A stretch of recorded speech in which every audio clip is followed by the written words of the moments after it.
मामा कृपावंत आहात, दयावंत आहात, करुणावंत आहात. तुमच्या कीर्तीचं वर्णनच मी करू शकत नाही. काय मी पतित. पतित म्हणजे काय हो? अभंग सुरुवातीला सगळ्या शब्दानं शब्द अर्थ तुम्हाला सोडवून देतोय, लक्ष देऊन ऐकायचं.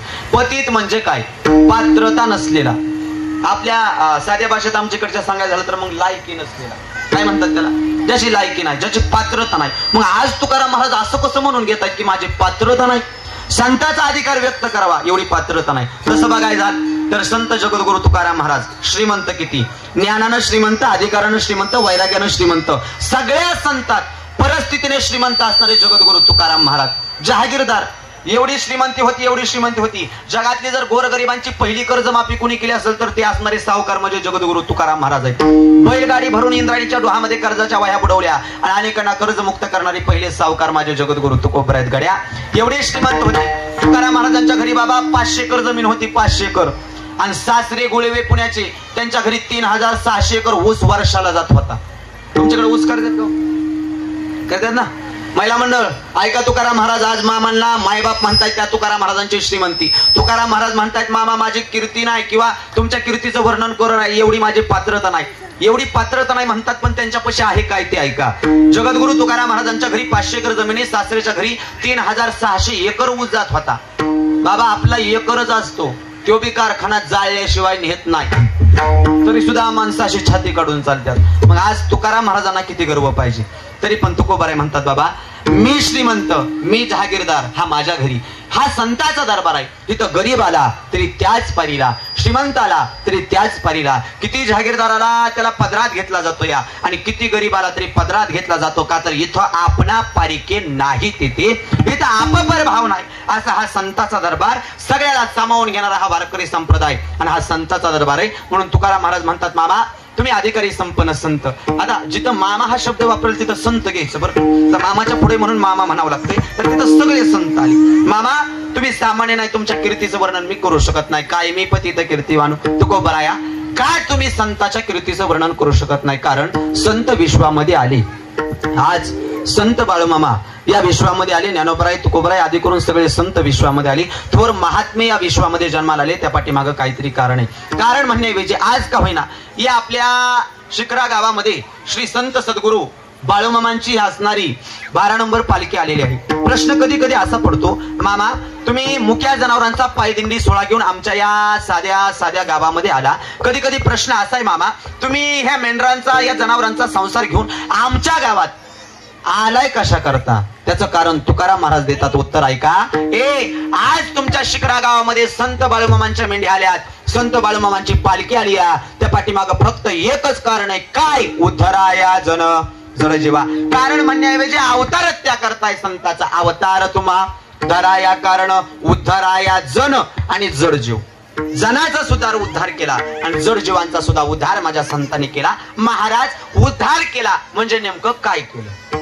एक, वाढवलं सुख, वाढवली भक्ती, वाढवला भाव, वाढवला धर्म आणि कुळाचारणा विठोबाचे या विश्वामध्ये भगवंताच्या नामाचा प्रचार केला. वाढवलं सुख, भक्ती, भाव. बघा मला वाटतं गेले 3-4 दिवस झाले इथं बाळूमामांचे मेंढर आले. हे आपल्या गावामध्ये पालखी आली आहे. मला खरंच सांगा गड्या, आनंद वाटतोय का नाही वाटते तुम्हाला सगळ्याला?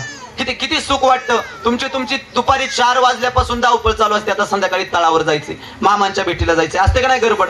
बरं संत येतात तिथं आपण येतो, संत जातात तिथं पुण्यवान भूमी होती. बरं लांब कशाला? आज जर बाळूमामांची पालखी तुमच्या गावात नसते आली तर तुम्ही ह्या टायमिंगला इथं काय करत असता? आजीबाई किती पैसे दिल्यावर तुम्ही इथं येऊन बसला असता ह्या टायमिंगला रातच्या?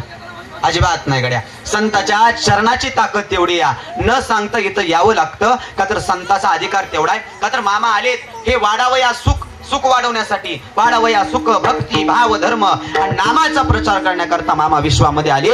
म्हणून जगद्गुरु तुकाराम महाराजांना प्रश्न पडला, अशा अधिकारी संपन्न संत या विश्वामध्ये जन्माला येत असतात. जन्माला आल्यानंतर स्वतःच्या देहाचा त्याग करतात, स्वतःच्या देहाची राख रांगोळी करतात, प्रपंचाचा त्याग करतात. मामा तुम्ही संसाराचा त्याग केला, गणगोत्र मित्र परिवार अपेष्ट सर्वांचा त्याग केला, संसार सोडून दिला, जाळोनी संसार बैसलो अंगणी अशा अवस्था प्राप्त केली. आणि मामा तुम्ही एक ध्येय धरलं या जगाचं कल्याण, म्हणून तुम्हाला उपमा द्यावी कशाची? हा प्रश्न जगद्गुरु तुकाराम महाराजांना पडला की बाबा संताला काय उपमा द्यावी. म्हणून जगद्गुरु तुकाराम महाराज पहाटेच्या पाऱ्यामध्ये देवपूजा करत होते. देवपूजा करत असत. देवपूजा पहाटे असते बरं का, ध्यानात ठेवा. पहाटेच्या पाऱ्यामध्ये देवपूजा करत असताना गोपीचंद उगळत होते. आता गोपीचंद का उगळला जातो? आपण वारकरी मंडळी बाबा सगळेजण दररोज कपाळाला चंदनाचा टिळा लावतो. त्या पाठीमागं कारण आहे, आणि लावत जा. आलाय तुम्ही बाळूमामाच्या दरबारात, आलाय तुम्ही मामांच्या या दरबारात, तर ऐकून जा, कपाळाला काहीतरी लावत जा. त्याला कारण आहे. कपाळ कधी मोकळं ठेवायचं नाही, का तर माणसाचं नशीब कुठं असतं आजी? बोला की, नशीब कुठं असतं? मोठ्यानं बोलला तर मला कानाचा त्रास आहे, फक्त जोरात बोला थोडस. हा, कुठं असतं नशीब? कपाळापाशी. बघा महिला मंडळ, तुम्ही सहज त्रास झाला तरी कपाळ बडवून घेताय, काय माझ्या नशिबाला भोग आहे का हो? का तर माणसाचं नशीब कुठं आहे आजी? इथं. इथं देवाचा वास असतो, इथं भगवंत राहत असतो. ऐका, जर दररोज तुम्ही कपाळाला चंदनाचा टिळा लावत असाल, गळ्यामध्ये तुळशीची माळ असेल, हे रोज जर माझ्या मामांचा भंडारा लावत असाल, तर हृदय कळवळा वैष्णवाचा, हृदय कळवळा वैष्णवाचा,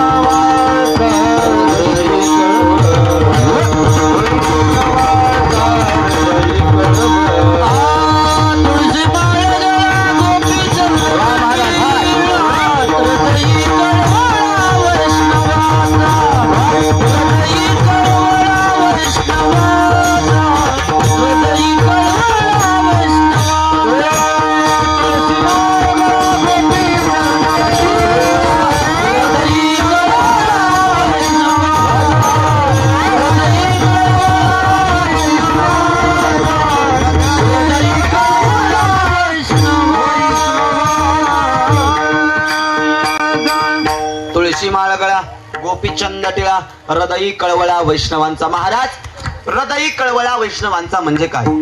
तुळशीची माळ गळ्यामध्ये असेल, कपाळाला चंदनाचा टिळा असेल, कपाळाला बुक्का असेल, कपाळाला मामांचा भंडारा असेल, तर हृदयी कळवळा वैष्णवांचा म्हणजे ठेच तुम्हाला लागली तर दुःख मामाला होईल, वेदना तुम्हाला झाल्या सहन मामा करतील. प्रत्येक अडचणीला, प्रत्येक साकड्याला, प्रत्येक हाकेला आदमापूरचा देव तुमच्या दाहून येणार, पण त्याचं हृदया. बघा, तुम्ही ज्या देवाची भक्ती करता, या ज्या देवाची सेवा करता, तो देव तुमच्या प्रत्येक अडचणीला धावून येणार, पण त्याचं हृदय गेशी तेव्हा देशी ऐसा असशी उदार. तो देण्यासाठीच आलाय, पण तो अगोदर काहीतरी घेतो. मग देव आपल्याकडून काय घेतो? खरं सांगा महिला मंडळ, मला वाटतं आज 4था दिवस नाही का पालखी? आजीबाई तुम्ही 4 दिवस झाले येताय बरोबर का बाळूमामाच्या पाया पडाय? येताय का? येताय ना? मला खरं सांगा बरं, आज मामांच्या पाया पडायला काय? मला वाटतंय तुमच्या भागामध्ये वारकरी संप्रदायाने गजबजलेला परिसर आहे आपल्याकडे. तुम्ही कुठल्या देवाच्या दारात जा, ज्या देवाची भक्ती करताय त्या देवाच्या दारात गेल्यावर तुम्ही जर देवाच्या पाया पडाय गेला, तर आजीबाई असं कधी झालं का हो, देव माग सरला का आधी पैसे टाकन मग पाया पड? झालं का वाचे? सरला का देव माग आधी पैसे टाकन मग पाया पड? मी किती केलं तर होय ना भिकारी, पंढरीचा वारकरी. तसा तो तुमचा पैसा मागत नाही, दहन दौलत मागत नाही, शेतीवाडी मागत नाही, दागदागिने किंवा 7-12 नाव करून घेत नाही. आलाय कीर्तनाला तर चांगलं घेऊन जा. देव मागतो काय? मामा मागतात काय? फक्त थोर प्रेमाचा भुकेला किंवा देव भावाचा भुकेला. हाची दुष्काळ तयाला मामांवरती, पांडुरंगावरती, ज्ञानोबराय तुकोबरायांवरती निष्ठा, भक्ती, आदर, प्रेम, आपुलकी, जिवाळा या सगळ्या गोष्टी भगवंताप्रती मनामध्ये असू द्या. तो जगाचा मालक आपलासा होतो या. आणि एकदा का देव आपलासा झाला, एकदा का संत बाळूमामा आपले झाले की मग हरी आला हाता मग कैशी भय चिंता. देव जर आपल्यासारखा झाला की मग मागे पुढे उभा राहे सांभाळीत आले आगाद निवाराया.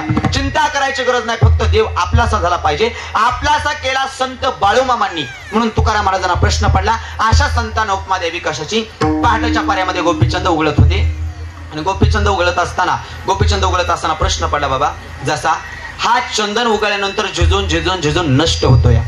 आता ती तुकाराम महाराजांची देवपूजा होती बरं का.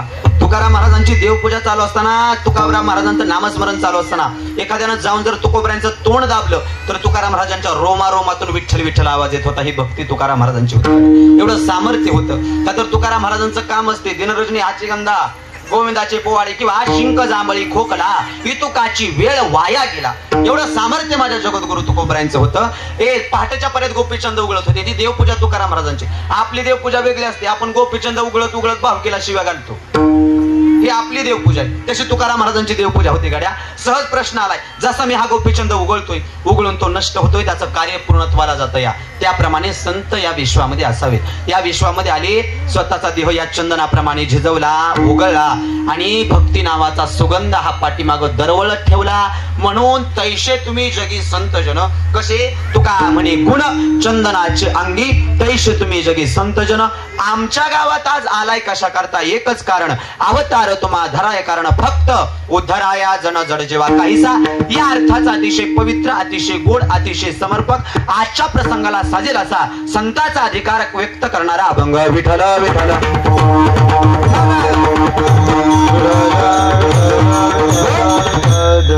नियोजन प्रयोजन सर्वांना ज्ञात आहे. श्री संत सद्गुरु बाळूमामा देवालय आदमापूर, बघा क्रमांक 12. आणि या 12 नंबर पालखीचा या आपल्या पावन आणि पवित्र शिकरा गावामध्ये असणारा हा मुक्काम, आषाढीचा सोहळा आणि ह्या सोहळ्यानिमित्त आयोजित कीर्तन सेवा, भगवंताचं पवित्र नामचिंतन समस्त संयोजकांनी या ठिकाणी केलेलं आहे. खऱ्या अर्थानं मला ज्यांनी आमंत्रित केलं ते सर्व कार्यकर्ते. आता मला सुरुवातीला सांगितलं, मला वाटतं मी कारभाऱ्यांना विचारलं होतं सहसा काय माहिती सांगायची का. कसं असतं, आधी सगळं माहिती आम्हाला करावी लागते बरं का. दवाखान्यात गेला का नाही, दवाखान्यात गेल्यानंतर डॉक्टरापासून आणि कीर्तनाच्या आधी कीर्तनकारापासून कधीच काय लपवायचं नसतं, ध्यानात ठेवा. त्यासाठी मी आधी कारभाऱ्यांना विचारलं, गड्या मामा काय माहिती सांगायची का, काय बोलायचंय का, कुणाची नावं घ्यायचीत का. सध्याच्या काळात नावावले जोर आहे. मी आमच्या इकडे बाबा अर्धा तास आम्हाला नावं घ्यायला घालवावं लागतो. मी कारभाऱ्यांना विचारलं, गड्या काय बोलायचंय का. त्यावेळी कारभाऱ्यांनी सांगितलं, बघा कारभाऱ्यांनी सांगितलं, महाराज होतावल एवढं नाव घेऊ नका आणि आपलं देवाचं सांगा. होतावल एवढं जास्त काय कार्यकर्त्यांची नावं घेऊ नका, कारण त्यांनी सांगितलं हा आषाढी सोहळा आम्ही हे आमच्या असणाऱ्या शिकरा गावामध्ये भरवलाय. कार्यकर्त्यांनी सांगितलंय, महाराज होतावल एवढं आमचं नाव घेऊ नका, का तर हा जो सोहळा आम्ही एवढा भव्य दिव्य घडवलाय, नाव घेऊ नका, का तर महाराज हा सोहळा आम्ही नावासाठी केला नाही, फक्त देवासाठी केलं. एकदा जोरदार टाळ्या केलाच गड्या, तुम्ही सगळ्यांनी मिळून देवासाठी केलाय. एवढा भव्य दिव्य सोहळा तुम्ही सर्वजण करत आहात. माझी विनंती देवा, हा सोहळा असाच तुझा कायम चालू राहू दे या पालखीवरती, कुठल्याही गावात असाच भव्य दिव्य व्हावा. त्या निमित्तानं हा असणारा आयोजित कीर्तन सोहळा आषाढी उत्सवानिमित्त त्या सेवेसाठी उपस्थित तुम्ही सर्वच महिला वर्ग, पुरुष वर्ग आलेली. या परिसरातील सर्व दिग्गज कलाकार, गायक, वादक, गोड तुम्ही साथ करता सर्वजण. आमच्या सोबत आलेले मृदंगाचार्य, अगदी गोड गायनाचार्य, तुम्ही सर्व अधिकारी व्यक्ती, विनेकरी बाबा असतील, मला वाटते आदरणीय नामदेव महाराज दापते बाबा अगदी गोड वेळात वेळ काढून आलेत. आता ते खास होतं माहिती का, अधिकारी व्यक्त कीर्तनात असली की मग आमच्या सारख्याला असा दबाव येतो थोडा, काय बोलावं हे काय सांगू हाच प्रश्न पडतो मला. पण असं त्या गड्या, तुमचं लहान लेकरू म्हणून मी पायाला तुमच्या हात लावून या ठिकाणी माझ्या वाणीला आरंभ करतो. विठ्ठल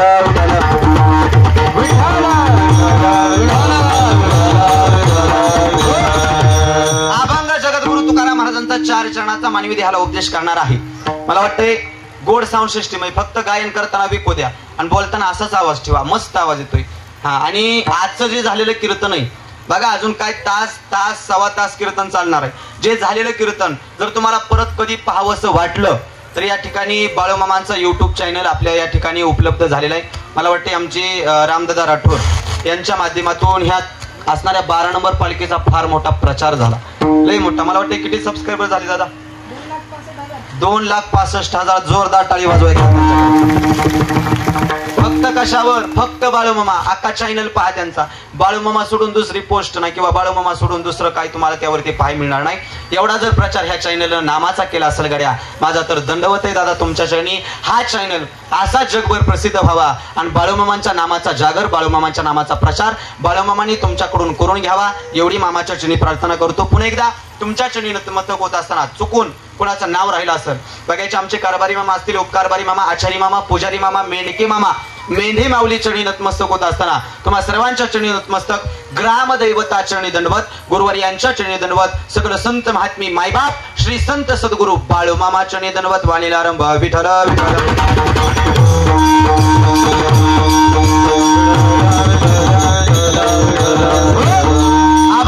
महाराजांचा 4 चरणाचा मानवी देहाला उपदेश करत असताना संतांचा अधिकार व्यक्त करणारा अभंग आहे. आता ताड बसा, मस्त बसा, फ्रेश बसा, गोड मामांची ख्याती ऐका. अभंगात प्रवेश करायचा प्रस्तावनेत 3 वर्ग, देवाचा, संताचा आणि माणसाचा.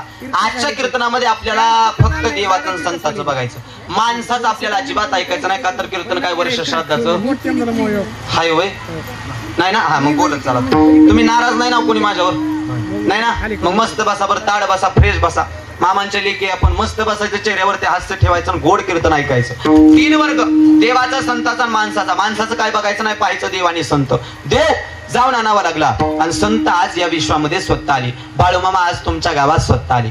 देव आणावा लागतो कशा करता? यदा यदा हि धर्मस्य ग्लानिर्भवति भारत किंवा परित्राणाय साधूनां विनाशाय च दुष्कृत धर्म संस्थापनार्थाय संभवामि युगे युगे. किंवा धर्माचे रक्षण करणे पाखंड खंडन, किंवा धर्म रक्षावया अवतारगेशी आपल्या पळीशी भक्तजना. महिला मंडळ, ज्या ज्यावेळी या पृथ्वी तलावरती अधर्म वाढतो, ग्लानी हानी संकट बाधा येते, पाप वाढतं, पुण्य कमी होतं, माणूस माणसासोबत माणसासारखा वागेनासा झाला की पृथ्वीला पापाचं ओझं सहन होत नाही. पृथ्वी माता गायचं रूप घेते आणि ब्रह्मदेवाच्या दारात जाऊन उभा राहते. ए ब्रह्मदेवा, ए भगवंता, तुला अवताराला यावं लागल. ब्रह्मदेवाने सांगितले, हे बघ पृथ्वी माता, या विश्वामध्ये 3 मुख्य वर्ग, मी ब्रह्मदेव या सृष्टीची निर्मिती केली आहे. भगवान विष्णू सृष्टीचं पालन पोषण करतायत आणि भगवान शंकर सृष्टी नष्ट करतायत. माझ्यापाशी थांबून चालणार नाही. पृथ्वी तिथून उठल्या, पुन्हा महादेवाच्या दारात कैलासात उभा. ए महादेवा, तुला अवताराला यावं लागल. महादेवाने सांगितलं, पृथ्वी माता ऐक, मला अवताराचं कार्य जमणार नाही, मला माणसं मारायचं कळतं. त्याच्याकडे माणसं मारायचं खातं दिलंय. बाबा, भगवान शंकर सहसा भूतांचाच राजा आहे, त्याचं राहणं स्मशानात आहे. भगवान शंकर भूतांचा राजा आहे. भगवान शंकर स्मशानाचा राजा आहे. भगवान शंकर आघोरी विद्येचा राजा आहे. नवे नवे तो महाकाल आहे. हा अधिकार भगवान शंकराचा. पुन्हा तिथून उठल्या आणि विष्णुनारायणाच्या दारात जाऊन उभा राहिल्या. पण विष्णुनारायणापाशी जाणे अगोदर विष्णूच्या पियेनं अडवलं. विष्णूचा पिये कोण? पाये लक्ष्मीचे हाती, पुणे येते का कुलती. महाराज त्या असणाऱ्या लक्ष्मी मातेला विनवणी केली आणि विष्णूच्या दारात उभा राहिल्या. हे भगवान विष्णू, हे देवा, अधर्म वाढला रे, पृथ्वी बुडत चालली आहे. हे देवा, लय लय लय अधर्म वाढला, पाप वाढलं रे सगळीकडे, तुला अवताराला यावं लागलं. आता भगवान विष्णू हा पालन पोषण करता होता देव, नाईला जास्त अवताराला यावं लागलं आणि अवताराला येऊन 28 युग अक्षय नावाची विट या आणि त्या विटेच्या तुकड्यावरती जगाचा मालक उभा या. प्रश्न असा आहे, तो मनाने आला का त्याला जाऊन आणावा लागला? आणेला रूपा बळी करुणी खळी हरिदासी येत नाही, त्याला जाऊन आणावं लागतं. महिला मंडळ, आणावं लागलं देवाला आणि स्वतः आले ते संत. नको म्हटलं तर आपल्याला यावं लागतं, ते ज्याचं त्याचं कर्म असते. आता हे वर्ष श्राद्ध नाही, त्यामुळे मला तिकडे जास्त जायचं नाही. ऐका, संत स्वतः आले. आज मामा स्वतः आले, ज्ञानोबा आहे, तुकोबा आहे, सगळे अधिकारी संपन्न संत स्वतः आले. येत असताना येतो म्हणतात आणि जात असताना जातो म्हणतात. येताना येतो म्हणाले, आलो म्हणे तुका मी नामाचा धारक, जाताना आम्ही जातो आमच्या गावात किंवा आम्ही जातो तुम्ही कृपा असू द्यावी. येताना येतो म्हणाले, जाताना जातो म्हणाले. का तर काळावर सत्ता आहे. आपल्याला काळावर सत्ता आजपर्यंत कोणाला गाजवता आली नाही, गाजवली फक्त संतांनी गड्या. आपल्या हातात काहीच नाही. जन्म आपल्या हातात नाही, मरण आपल्या हातात नाही आणि निसर्ग तर कोणाच्याच हातात नाही. ह्या 3 गोष्टी कधीच कोणाच्या हातात नाही. देवानं माणसाच्या आयुष्य दिलंय का नाही आपल्याला बाबा, त्या आयुष्याला पुस्तक आहे आणि पुस्तकाला 3 पान आहेत. पहिलं या जन्माचं, दुसरं कर्माचं आणि तिसरं मरणाचं. बघा संत याच्या पुढचे मला हे सांगायचे. जन्म आपल्या हातात नाही, कुठं होईल, कधी होईल, कसा होईल, मतिमंद होईल का अपंग होईल, मरण कधी येईल, कुठे येईल, कसं येईल, अजिबात नाही. पण कर्माचं जे पान आहे ते देवानं कोर कर करीत ठेवलं या आणि त्यावरती 2 ठिकाणी देवाने स्वतःच्या सह्या केल्यात आणि तिथं लिहिलं या, नियम व अटी लागू. मराठीत त्याला कंडिशन्स अप्लाय म्हणतात. कंडिशन्स अप्लाय म्हणजे त्यातले पहिली जिथं देवाने सही केली का नाही तिथं असं लिहिलं या, माणूस म्हणून जन्माला आल्यावर तुम्हाला कर्म करावं लागल. आणि दुसरी सही केली या, तिथं लिहिलं या, केलेलं कर्म एक ना एक दिवशी भोगावं लागल. आणि 2 ठिकाणी नियम व अटी लागू. म्हणजे कोर जे आहे पान ते कर्माचं. मग त्या कर्माच्या पानावरती सुंदर अक्षर काढून आयुष्याची वारी करायची का गिरगुटकाला करून चोरी करायची. कोणाच्या हातात आहे? महाराजाच्या. कोणाच्या हातात आहे? ज्याच्या त्याच्या हातात आहे. मग वारी करायची. वारी म्हणजे पंढरपूरला जायचं असं नसतं बरं का. आम्ही आजच वारी पोहोचवून आलोय पंढरपुरात. लयच आग्रह केला कारभारीने, त्यामुळे यावं लागलं. तसं असा नाही वारीतल्या तारखा घेत. ऐका, वारी म्हणजे पंढरपूरला जाणं असं नाही. चांगलं वागणं ही पांडुरंगाची वारी आहे. नीतिमत्तेने जगणं ही पांडुरंगाची वारी आहे. घरी बसून सेवा करणं ही सुद्धा पांडुरंगाची वारी आहे. आणि नम्रतेनं राहणं ही सुद्धा पांडुरंगाची वारी आहे. एवढंच वारी शिकवलं जातं. गोड जगा बास, दुसरं काही नाही गड्या. ऐका, आयुष्याच्या पुस्तकावर वारी करायची का चोरी करायची आपल्या हातात आहे. पण ऐका, ह्यातलं फक्त कर्माचं पान आपल्या हातात, जन्म मरण नाही. पण संतांच्या ते सुद्धा हातात आहे. जगा काळ खाय आम्ही माथा दिला पाय किंवा काळ गुलाम सलाम करी तुक्या घरी राब तसे तुकाराम तुकाराम नाम घेता कापी यम. संतांचा अधिकार एवढा मोठा आहे. काळावर सत्ता, स्वतः येतात आणि स्वतः जातात. बरं, येत असताना आली आली म्हणाल तर 11व्या शतकापासून 18व्या शतकापर्यंत संतांची मानद्याळी आपल्या सगळ्याला पाहायला मिळाली. महिला मंडळ, 11व्या शतकामध्ये भगवान शंकराचा पहिला अवतार निवृत्तीनाथ दादा, तदनंतर ज्ञानोबराया, सोपान काका, 1201 मध्ये मुक्ताई माता, तदनंतर जनाई माता, नामदेवराया, आरंचे, सावतोबा, गोरोबा काका आदी करून सगळे संत. 13व्या शतकात एकही संत पाहायला मिळाले नाहीत. 14व्या शतकामध्ये संत एकनाथ महाराजांचा अवतार कार्य पाहायला मिळालं. 15व्या शतकात एकही संत नाहीत. 16व्या शतकामध्ये जगद्गुरु तुकोबराया, बहिणाबाई, निळोबराया आदी करून सगळे संत आले. 17व्या शतकात एकही संत पाहायला मिळाले नाहीत. आजीबाई 17वं शतक संपलं आणि पुन्हा मग 18वं शतक आलं. झालं असं, त्या 18व्या शतकामध्ये जगाच्या मालकाला देवादिदेव महादेवाला प्रश्न पडला, बाबा या विश्वामध्ये आता कुठंतरी अवतार घ्यावा लागेल. का अवतार घ्यायचाय? जग वाईट मार्गाला चाललं, जग वाम मार्गाला चाललं, जगाचा राज बुडत चालला, जग भरकटत चालला, अधर्म वाढला, ग्लानी हानी संकट बाधा येऊ लागली, अवतार घ्यावा लागेल. प्रश्न पडला कोणाला? शंकराला. आजीबाई कोणाला प्रश्न पडला? शंकराला, महादेवाला. बरं, आता अवतार घ्यायचा झालं खरं. देवाला जर अवतार घ्यायचा असेल तर देवाला संत व्हायल्याशिवाय दुसरा पर्याय नाही. आणि संत होण्यासाठी अगोदर माणूस व्हावं लागतं आणि माणूस होण्यासाठी माणसाच्याच पोटी जन्माला यावं लागतं. मग एवढा पुण्यवान माणूस कोण आहे ज्याच्या पोटी देवानं जन्माला यावं? ऐका, संत पोटी जन्माला येण्याकरता अगोदर मायबापाचे पुण्य असावे लागते. चांगली सात्विक लेकरं पोटी जन्माला येण्याकरता अगोदर धन्य माता पिता तयाची. आपण सामान्य लोक, शेती करून जगणारे लोक या. आजीबाई खरं सांगा, रानामध्ये जर तुम्ही शेती करत असाल तर बी लावल्यानंतर बी चांगलं असेल तर पीक चांगलं येतं, बरोबर का चुकतं? या बी चांगलं असेल तर पीक चांगलं येतं, बरोबर का? त्याप्रमाणे मायबाप चांगले असतील तर पोटी जन्माला येणारी लेकरं चांगली जन्माला येत असतात. शुद्ध बीजा पोटी फळी रसाळ गुमटी, मुख्य अमृताचे वाणी देवाचे कारण. महाराज, बी चांगलं पीक चांगलं, त्याप्रमाणे मायबाप चांगले तर पोटी जन्माला येणारी लेकरं चांगली जन्माला येत असतात. मग महाराज जास्त काय सांगू नका गड्या. जर कीर्तन देवासाठी करायचं असेल तर प्रसंगाला अनुसरून बोला, नावासाठी करायचं असेल तर मग हसवा. काय म्हणला बुवा?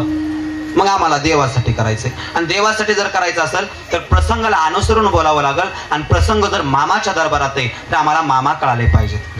आणि प्रसंगाला अनुसरून केलेलं देवापाशी पोचतं. मग लांब कशाला? ज्या देवाच्या दारात आम्ही आलोया, ज्या देवाच्या दरबारात आम्ही हा आषाढी सोहळा मोठ्या प्रेमानं करतोय, महाराज त्याच देवाची ख्याती सांगा, त्याच संताची ख्याती सांगा. ऐका, 18व्या शतकात भगवान शंकराला प्रश्न पडला अवतार घ्यायचा.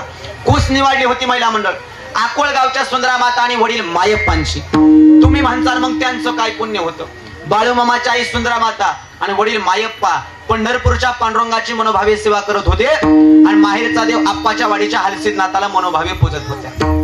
झालं असं, एक दिवशी हलसिद्धनाथाच्या पुढे जाऊन उभा राहिल्या. ए हलसिद्धनाथा, ए भगवंता ऐक, लहानाची मोठी झाली तुझ्या दारात खेळ देवा, आजपर्यंत काही मागितलं नाही. एक इच्छा आहे. काय इच्छा आहे? हा जोडून उभा. ए हलसिद्धनाथ ऐक, ए हलसिद्धनाथ ऐक. अरे माझ्या पोटी पुत्र असू दे, माझ्या पोटी पुत्र असू दे, ज्या पुत्राने त्या जगाची सेवा करावी मी सुद्धा मातीने मागितलं. आणि त्या पिता भगवान शंकराने अवतार धारण करण्याचा निर्णय घेतला. सन 1892 सालामध्ये 3 ऑक्टोबर वार सोमवार तिथी द्वादशीची आणि माझ्या मामाचा जन्म आहे 4:23 बोला बोला बोला मामाच्या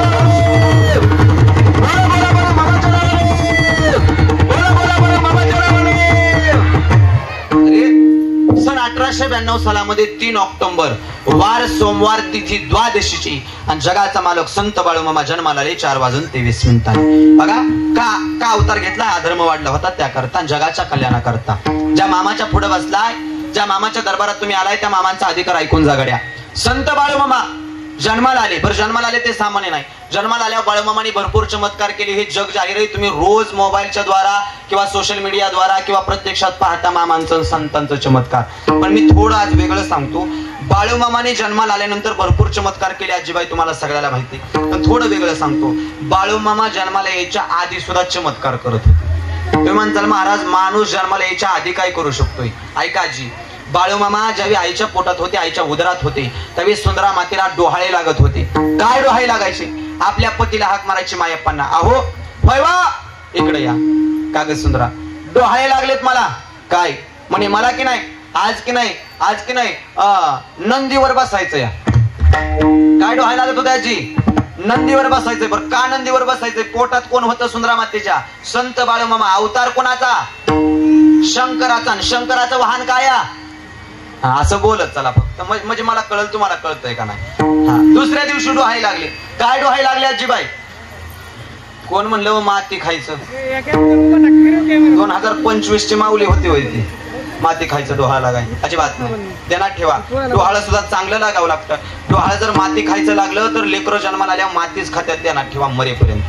त्यामुळे डोहाळं बी चांगलं लागलं पाहिजे. काय डोहाळी? दुसऱ्या दिवशी हाक मारली, डोहाळी लागलीत. काय म्हणे? मला की नाही आज की नाही स्मशानात जायचंय.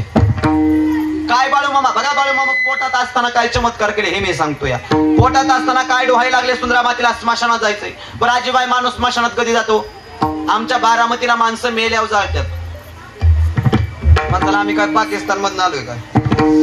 बोला बोला बोला. आपल्या इकडे माणसं मेल्यावर जाळतात बरोबर का आजी?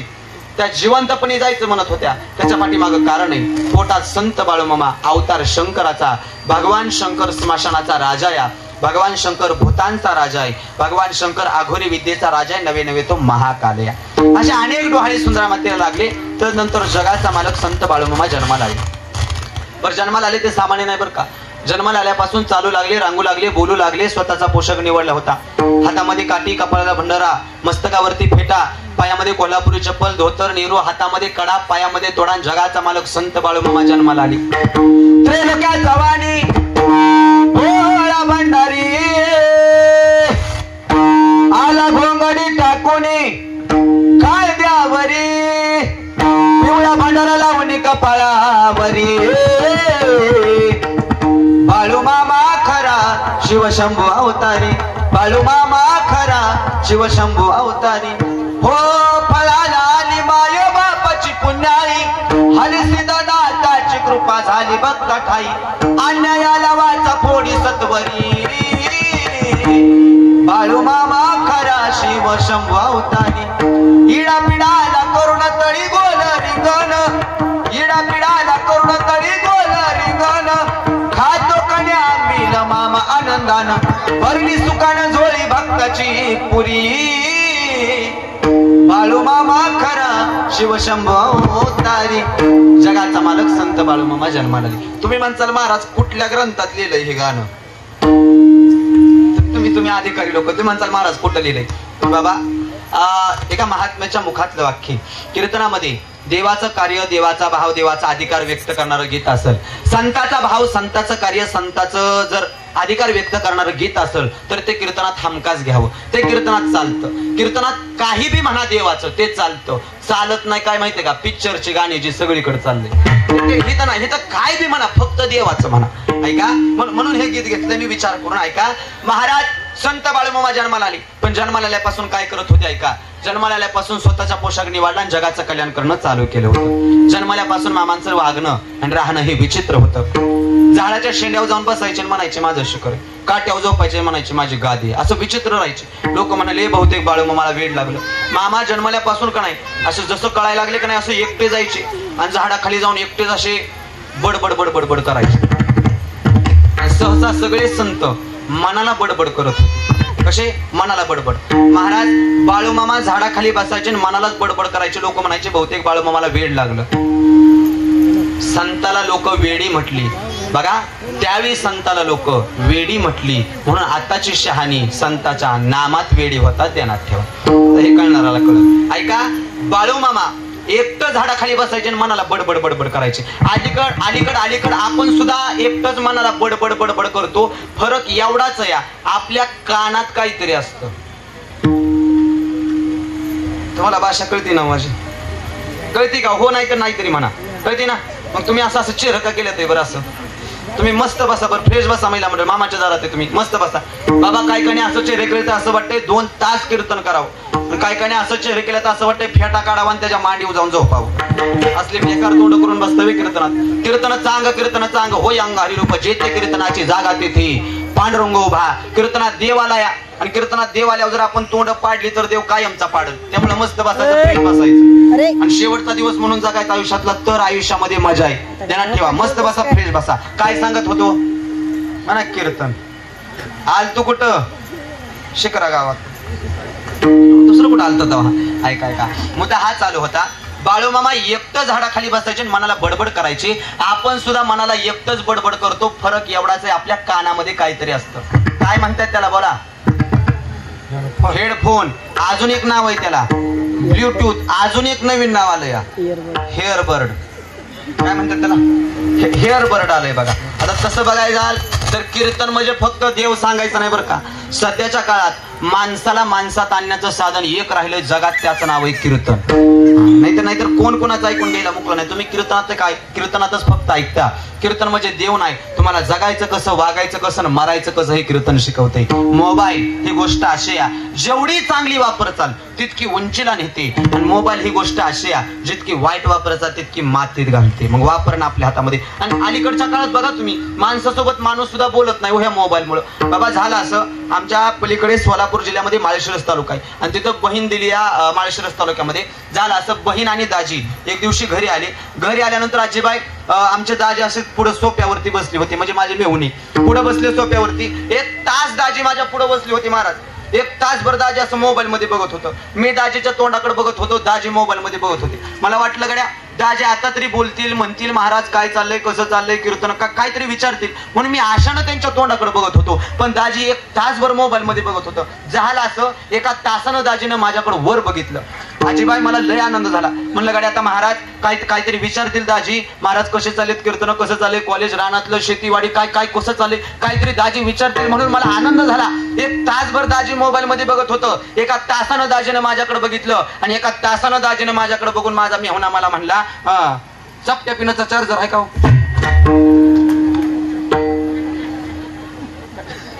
काय म्हणते? चपट्या पिण्याचा चार्जर आहे का? म्हणजे मला पाया पडून सांगू द्या, माणसात माणूस राहिला नाही ह्या मोबाईल मुळे गड्या. पहिल्या काळात हे जुनी जर लोक बसले का नाही कीर्तन असं असे गावामध्ये पाराव, तर रात्र ह्यांच्या गप्पा चालत होत्या.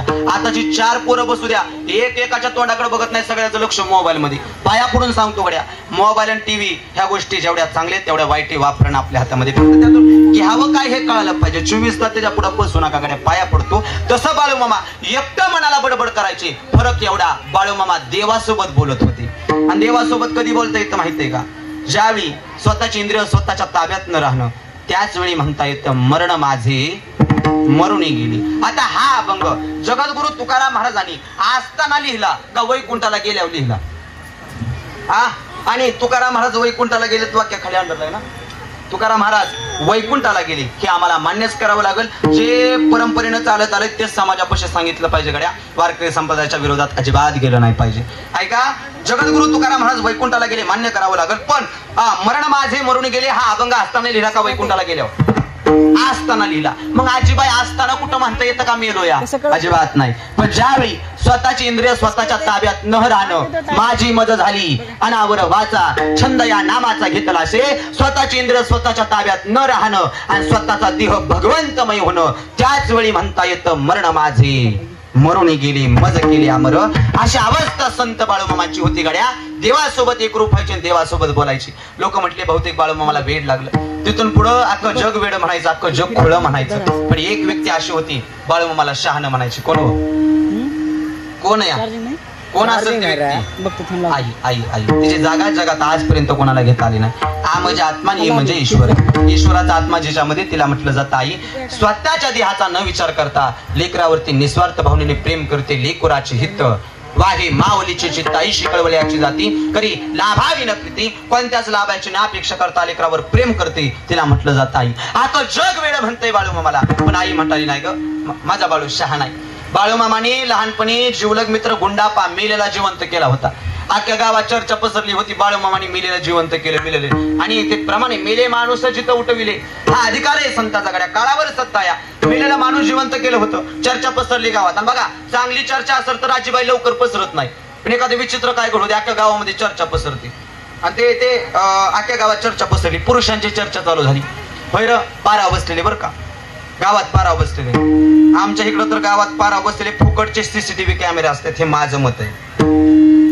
ते लय पडतं काय त्यांना, कोण गेलाय कुठं गेलाय काय लय पडतं. जे मोकार असते ते त्यांना तेवढेच काम. आमच्या ग्रामदैवत बहिरवनाथ आहे आणि बारामती शेजारी कीर्तन होतं. कीर्तनाला निघालो, जाताना बाबा देवाचं दर्शन घेऊन गाडीत बसलो. तेवढेच एक जाणकार आजोबा पुढून आले, म्हणले कीर्तनाला निघालाय काय? म्हणलं होय बाबा. गाडी दिसते 4 चाकी? होय. नाथाचं दर्शन घेऊन येत आहे काय? म्हणलं हो बाबा. मस्त वजनदार पांढरे कपडे घातलेत? म्हणले होय बाबा. काय गाडीत पाठीमाग गायक वादक टाकून आलेले दिसत आहेत? टाकून आणलेत म्हणजे नेमकं त्याला काय म्हणायचं होतं मला अजून कळालं नाही.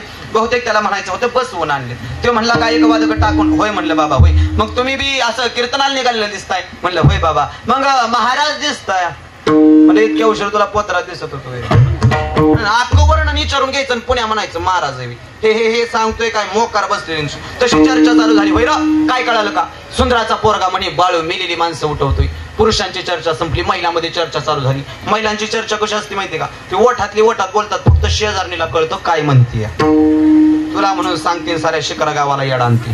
त्यांना वरदान आहे. कुठलंही कीर्तन माझं आहे का पुरावा दिल्याशिवाय आजपर्यंत कधी काय बोललो नाही गड्या. महाभारतात असा प्रसंग या महिला मंडळांचं चित्त साफ असतं, मन निर्मळ आहे, मन पवित्र या. कधी मनात कुठली गोष्ट राहत नाही, कधी पुढच्या व्यक्तीला सांगेल ही भावना त्यांची होती. असंच महिलेचं तोंडाला तोंड लागत सुंदरा माती पशी वार्ता सुंदरा. अगं तुझा बाळू मेलेली माणसं उठवतोय, विचित्र करतोय, काहीतरी त्याचं बघ. बाळूमामाच्या आईने विचार केला, गड्या माझा जर हा बाळू असं जगाचं कल्याण करत राहिला तर याचं पुढचं व्हायचं कसं? म्हणून चंदूलाल शेठजीच्या सेवेला लावलं होतं. तर सगळ्याला माहितीये मला वेळेचं बंधन आहे, अभंगाकडे वळायचं. ऐका, पण एक सांगतो, ज्यावेळी संत बाळूमामा त्या चंदूलाल शेठजीच्या घरी गेले होते त्यावेळी त्या चंदूलाल शेठजीच्या 4-4 लिटर दूध देणाऱ्या गायाकडे 10-10 लिटर दूध देऊ लागल्या. एका गायीनं 8 दिवस झालं चारा खाल्ला नव्हता. माझ्या बाळूमामाच्या हाताने वाळलेला पाचोळा खाल्ला होता. आणि लाखात एक वाक्य ऐका गड्या, जिथं माझ्या बाळूमामांचं पाय तिथं कमीच काय. तिथं कुठल्या गोष्टीची कमतरता तर अजिबात नाही गड्या. जिथं संतांच्या चरणाची ताकद आहे तिथं कुठल्या गोष्टीची कमतरता नसते. मामा ते आता आरतीत वर्ण नाही, बस तिचे दर्शन भोजन थाईला. तिथून पुढे त्याचा सुद्धा त्याग केला आणि घरी आली. पुन्हा आईनं इच्छा केली होती मला नातवाचं मुख पाहायचंय, माझ्यासाठी लग्न कर. ह्या सगळ्या गोष्टी मामाने केल्या होत्या. पण संत कशा असतात माहितीये का? संसारात असतात पण संसारात नसतात. काय म्हणला महाराज? संसारात असतात पण संसारात नसतात. तुम्ही चिक्कू पाहिलंय का? वाजी चिक्कू चिक्कू फोडल्यानंतर ते आतमध्ये काळं बी निघतं, बरोबर का? ते बी स्वच्छ असतं का गाभा लागलेला असतोय त्याला? बोला की स्वच्छ असतं का नाही? त्या बियाप्रमाणे संत प्रपंचात असतात, राहतात प्रपंचात, पण डाग देखील स्वतःच्या देहाला लागून घेत नाहीत. संसारी असावे, आसोनी नसावे, भजन करावे वेळोवेळा, ही अवस्था संताची असते. मामा प्रपंच करत होते पण प्रपंचामध्ये घोरपटत नव्हते. संसाराचा त्याग करून टाकला. गणगोत्र मित्र परिवार अभिष्ट सर्वांचा त्याग केला. आणि संत बाळूमामांनी जे संतांनी कार्य केलं पूर्वीपासून तेच मामानी केलं. सगळ्याचा त्याग केला आणि एक ध्येय धरलं, ह्या जगाचं कल्याण. काय ध्येय धरलं मामानी? जगाच्या कल्याणा. संताच्या विभूती देह कष्टविधी परोपकारी किंवा येते उपकारासाठी आले घरजा वैकुंठी आम्ही वैकुंठवासी आलो याची कारणाची बोलिले जे ऋषी साच बाबे वरताया झाडो संताचे मार्ग. राण्याने पुढे चाललेल्या जगाचा राज संताला पाहुला नाही, अवतार घेतला. तुम्ही आम्हाला मोक्षाची वाट, पुण्याची वाट, भक्तीची वाट दाखवली म्हणून मार्ग दावणी गेले आधी दयानिधी संत ते किंवा गेले दिगंबर ईश्वर विभूती राहिला त्या कीर्ती जगामाची. असे सगळे संत आले. तसे बाळूमामा सुद्धा आले आणि नामाचा जागरण धर्माचा प्रचार करायचं चालू केलं. सगळ्या गोष्टीचा त्याग केला आणि एकटेच अशी माळावर आली. माळावर आल्यानंतर मामा जगाचं कल्याण करणं चालूच होतं. आणि बाळूमामा जगाचं कल्याण करत होते, करत आहेत आणि करत राहणार.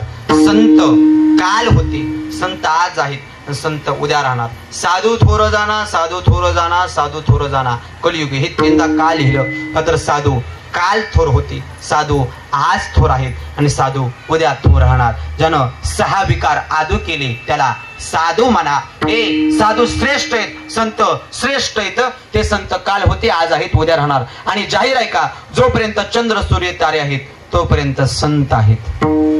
काय म्हटलं मी? जोपर्यंत चंद्र सूर्य तारे आहेत तोपर्यंत बाळूमामा आहेत. हे म्हणणं जरा चुकीचं वाटतंय. काय म्हणला बाबा?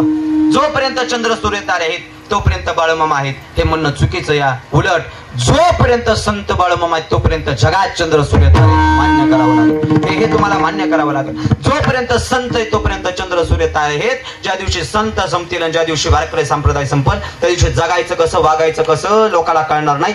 धर्म बुडील, जग बुडील. संत आहेत म्हणून जग ह्या पुण्याच्या दोरीवरती तरलंय गड्या. आणि पुण्य बी लय थोडं येऊ. बाळूमामाच्या भाकुणुकीत सांगितले बघा, पुण्य दोरी एवढं पुण्य आणि पापाचा डोंगर झालाय. डोंगरा एवढं पाप या आणि दोरी एवढं पुण्य या. त्या दोरीवरती पापाचा डोंगर तरला या. एवढा अधिकार मोठा आहे संताचा गड्या. मामाने ते सांगितलं म्हणून हे जग बुडीकडे चाललं या. नीतिमतीने जगा हे सांगण्यासाठी कीर्तन असतं. आणि कीर्तनाच्या पाठीमागे एक कारण आहे. वर्ष श्राद्धाची कीर्तन ऐका, सप्ताची कीर्तन ऐका, तळावरची कीर्तन ऐका. लयच खोल ऐकत असाल तर कीर्तनाच्या पाठीमागे फक्त एकच कारण आहे. आता तरी पुढे आची उपदेश नका करून आशा आयुष्याचा ऐका गड्या. हे झाले गेले, इथून पुढे जाऊ द्या. आणि इथून पुढे तुम्ही सावध व्हा आणि गोड जागा. सावध झालो, सावध झालो. हरी चालो जागरणा जेथे वैष्णवांचे भार. जय जयकार गर्जत असे. या आणि याप्रमाणे तुम्ही इथून पुढे तरी सावध व्हा हे सांगण्यासाठी कीर्तन आहे. मामाने सगळ्या गोष्टीचा त्याग केला आणि जगाचं कल्याण करणं चालू होतं. तळ निर्माण केला आणि तळावर अशीच लोक यायची. जसं आज आपण सगळे बहुसंख्येने उपस्थित आहात तसं हजारोनी समाज मामांच्या पुढे यायचा. आणि अलीकडच्या काळात तुम्ही बारकाईनं बघा, बाळूमामांच्या 18-19 पालख्या अख्ख्या महाराष्ट्रभर नवे नवे 4 राज्यात फिरतात. ह्या ज्या पालख्या फिरत असताना सगळ्यात अख्ख्या महाराष्ट्रामध्ये आजच्या काळामध्ये सगळ्यात जास्त जर समाज कुठं येत असेल तर बाळूमामांच्या दरबारात येतो बरं का. प्रत्येक पालखीवरती आजच्या दिवशी कमीत कमी 10,000 पब्लिक असतं प्रत्येक पालखीवरती. आणि एरवी 4-5 हजार पब्लिक प्रत्येक पालखीवरती असतं गड्या. एवढा समाज येतोय त्या पाठीमागं काहीतरी कारण आहे. मामांकडेच काय येतात, संताकडेच काय येतात त्याला कारण आहे. अलीकडच्या काळात माणसं जरा जास्त हुशार झाले बघा. माणसाची जात फार हुशार आहे गड्या. ते चमत्कार घडल्याशिवाय बोला की पाठ आहे तुमचा. हा, चमत्कार घडल्याशिवाय नमस्कार घालत नाही. काहीतरी तुम्ही मामाची ख्याती ऐकली, काहीतरी मामांचा महिमा ऐकला, काहीतरी मामांचा तुम्ही अधिकार ऐकला म्हणून आम्ही सगळे ह्या मामाच्या दरबारात आलोय गड्या. कुणी सुद्धा येत नाही. तसंच मामाच्या दरबारात त्यावेळी सगळे लोक यायचे, खायचे प्यायचे, मामांच्या पुढे साकडं घालायचे, मामा त्या इच्छा पूर्ण करायचे भक्ती असेल तर बरं का. आणि आज सुद्धा ऐका, तुम्ही आलाय बाळूमामाच्या दारात तर मामांच्या पुढं मागा पण म्हणणार आणि मागू पण नका म्हणणार. मागा म्हणणार का तर मागा म्हणणार हे सांगण्याच्या पाठीमागचं भक्तीचं ओझं राहतं म्हणून मागा. आणि मागू नका म्हणणार याच्या पाठीमागं एक कारण आहे. देवापाशी होतावर एवढं मागं जाऊ नका. त्याला कारण एकच, मागायचं नाही, आपली भक्तीच अशी ठेवायची. देवानं मागायच्या आधी मनातली इच्छा पूर्ण केली पाहिजे. बस, मागायच्या आधी इच्छा पूर्ण केली पाहिजे एवढी भक्ती श्रेष्ठ ठेवा. मागायची गरज पडणार आहे. फक्त भक्तीला ताकद आहे, नामस्मरणाला ताकद. महाराज मामांच्या पुढे अशी लोक यायची, खायचे प्यायचे, उड्या मारायचे, निघून जायचे. मामाने विचार केला लोक तळाव येत आहेत आणि असेच निघून जात आहेत. तळाव प्रसन्न वाटण्यासाठी काहीतरी केलं पाहिजे. म्हणून 1932 सालामध्ये ज्या देवाच्या दरबारात तुम्ही बसलाय त्या संत बाळूमामानी फाल्गुन वद्य द्वितीयाला मेतक्यामध्ये भूतबाधा खांबरवला आणि भंडारा उत्सव चालू केला. ती तिथी फाल्गुन वद्य द्वितीया. विठ्ठल विठ्ठल.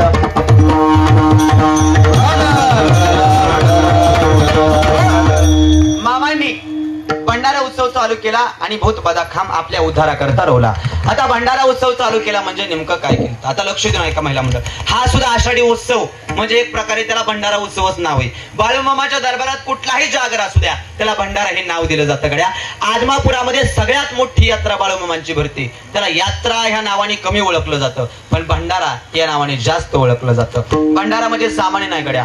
मला वाटतंय इंस्टाग्राम, युट्यूब, फेसबुक ह्याच आमच्या रामदादाच्या युट्यूब चॅनलवरती भंडारा ह्या वाक्यानं माझं लय व्हायरल झालं वाक्य. इंस्टाग्राम असू दे कुठेही असू द्या भंडारा ह्या नावाने वाक्य झालं, व्हायरल झालं. आणि ते कसं एखादं वाक्य जर व्हायरल झालं का नाही त्याच नावाने माणसाची ओळख होती. मध्ये त्या दिवशी 4 नंबर पालखीवरती कीर्तन झालं. कीर्तनाला ज्यावेळी खाली गाडीतून उतरलो ते एक मिनिट म्हणले, ए पोरांनो आज ती भंडारावाला कीर्तन करा आलाय बरं का. म्हणले भंडारावाला म्हणजे तेवढा अधिकार नाही माझा पण भंडारा ह्या नावाने जो व्हायरल झाला त्याला तीच पदवी मिळते. पण लांब कशाला आपल्या कुठल्या नावाने फेमस आहे पिंगळा. एवढंच नाव दुसरं काय नाही. हा पिंगळा हाक मारतात लोक पिंगळा म्हणून. त्याला कारण आहे गड्या. एखाद्या माणसाची जर नाव एखाद्या ख्यातीनं जर नाव त्याचं झालं तर त्याच नावाने ओळखलं जातं. तसं भंडारा हे वाक्य फार व्हायरल झालं. त्या भंडाऱ्याचं महत्व सांगून जाईल ऐका गड्या. ते वाक्य असंय किंवा त्या भंडाऱ्याचं महत्व असं या भंडारा म्हणाल तर मामांच्या दरबारामध्ये भंडाऱ्यात 2 प्रकार आहेत.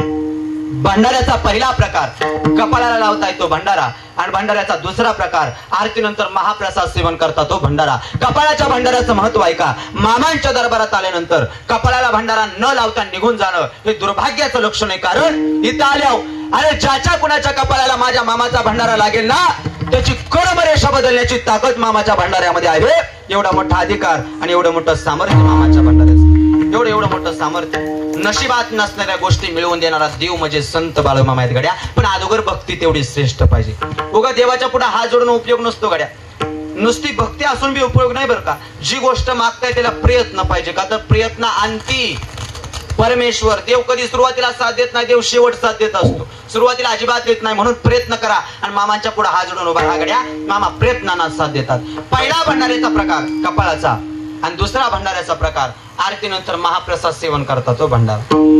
त्याचं बी महत्व असं या महाराज, ह्या बाळूमामांच्या दरबारात आल्यानंतर जो कोणी आरतीनं आणि नामचिंतनाने कीर्तनाने पवित्र झालेला महाप्रसाद सेवन करल, जो कोणी बाळूमामांच्या तळावरचा प्रसाद सेवन करल, ऐका, जो कोणी माझ्या बाळूमामांच्या तळावरचा महाप्रसाद सेवन करल ना, त्याच्या अंगामध्ये कुठलीही रोगराई असू द्या, कुठलीही बाधा असू द्या, ती नष्ट करण्याची ताकद मामाच्या प्रसादामध्ये आणि भंडाऱ्यामध्ये आहे. एवढं मोठं सामर्थ्य मामाच्या भंडाऱ्याचं, एवढा मोठा अधिकार हा संत बाळूमामाच्या भंडाऱ्याचा आहे. म्हणून भंडाऱ्याचा पहिला प्रकार कपाळाचा आणि दुसरा आरतीनंतर महाप्रसाद. महाप्रसाद घेतल्याशिवाय कुणी जाऊ नका, का तर त्यामध्ये लय ताकद आहे. इडापिडा, करणी दोष, भूतबाधा, बहानामती, जादूटोना ह्या दरबारात अजिबात चालत नाही. लयच आपल्या मराठी भाषेत सांगायचं झालं तर जगाचा देव ऋषी आज तुमच्या गावात येऊन बसलाय. यापेक्षा मी जास्त सांगू शकत नाही गड्या. किंवा मामाचा दरबार इथं सेवेला महत्व आहे. बाळूमामांच्या दरबारात असे लोक यायचे. मामाने भंडारा चालू केला आणि भूतबाधा खांबरवला. भूतबाधा, आता मला वाटतं आदमापूरला गेलेले कोण कोणी जर हातवर करावर एकदा. तिथून पुढे मेतक्याला गेलेल्यांनी बी हातवर राहू द्या. मेतके हा घ्या खाली. मला अंदाज लागतोय, दुसरं काय ना. कमीत कमी निम्मी लोक तरी मेतक्याला जाऊन आले. आजीबाई त्या मेतक्याला गेल्यावर बघा तिथं भूतबाधा खांब मामाने रोवलेला आहे, बरोबर का. रविवारी जर तुम्ही जाल तर त्यावरती पंचधातूचं आवरण लावलेलं असतं, तो कुजू नाही म्हणून. फक्त श्रावण महिन्यामध्ये अख्खा श्रावण महिना तो खांब मोकळा केलेला असतो. म्हणून श्रावणात कधीतरी आत्मापूर्व मेतकं करा. महाराज तो भूतबाधा खांब मामाने स्वतःच्या हाताने रोवला. पहिला कैलासात आणि दुसरा मेतक्यामध्ये असं सांगितलं या. तो भूतबाधा खांब रोवला. आता अलीकडच्या काळामध्ये लोक म्हणतात जगात भूत नाही. हे अंधश्रद्धेमध्ये मोडत नाही बरं का. मी पुरावा दिल्याशिवाय आजपर्यंत कधी काही बोललो नाही. हा, काही गोष्टी अंधश्रद्धा आहे, तुम्हाला मान्य करावं लागतील. लोक म्हणतात बाबा आम्ही अशा काही ठिकाणी गेलो का नाही, आम्ही मग तिथलं खात नाही. म्हणजे शाकाहारी बरं का, ते शाकाहारी तरी सुद्धा आम्ही खात नाही, मरत नाही लगेच. अजिबात नाही. आपण नाही दुसऱ्याचं खावं, आपलं कोण्या खाऊ, अजिबात नाही. कुठलं कुठं जोडू नका.